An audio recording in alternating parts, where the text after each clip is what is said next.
Hey friends and wine lovers, how are you? Certified wine and spirits professional Marc Supsic here, founder of Wine Living. Have you ever wondered how wine experts and sommeliers are able to pair wine and food so easily? It's really not as hard as it seems. And today, I'm going to give you the secret that's basically going to recalibrate your thinking and boost your wine and food pairing skills. Okay, so the trick to pairing wine and food together is pretty simple. Are you ready for it? Dun, dun, dun, dun. You have to think of wine as a food. Now, if you've watched some of my other videos, you've probably heard me going on and on about how some white wines can taste like lemons and limes, or oranges, kiwis, pears and apples, and even mango or passion fruit. And sometimes I talk about red wines tasting like cherries or raspberries, strawberries, and even blueberries. Now, wine is obviously just grape juice, so all this fruit here is not really in the glass, but the chemical compounds that make them smell and taste the way they do are.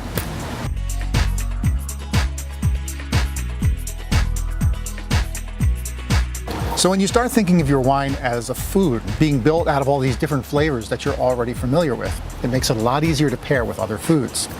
If your white wine has flavors of apple or pear in it, think about dishes that you would cook with apples or pears, for example, a roast pork loin. And if you have a red wine that tastes like raspberries, something like that might go with a nice creamy brie. Blueberries are beautiful with duck breast, so if your wine tastes like blueberries, pair it up with some duck breast. If you've got a really citrusy, lemony white wine, well, we happen to know that lemons are a natural complement to shellfish and seafood, so partner that citrusy white up with some crab or lobster. If your red wine tastes like cranberries, why not pair it up with Thanksgiving dinner?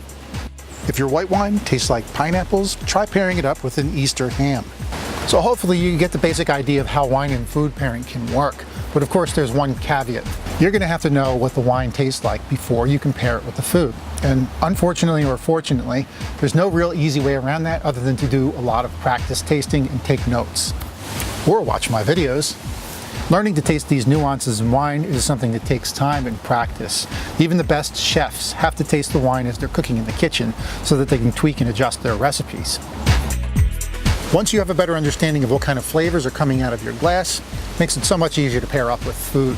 It's fun and the possibilities are endless. All right, everybody, thanks so much for watching. I hope this week you learned a little bit about wine and food pairing. If you want to go deeper, if you have any questions for me, please feel free to drop them in the comments section below. I'll always get back to you. And if you haven't already, please subscribe to my channel, and that way you get regular updates when I make new videos. I'm going to put a link up right here to last week's video. I partnered up with an outside chef, Julie Steindel, and we came up with a delicious roast pork loin recipe. I think you're going to want to check that out. Take care of yourselves, happy holidays, and of course, I'll catch you at the next video, guys. Cheers.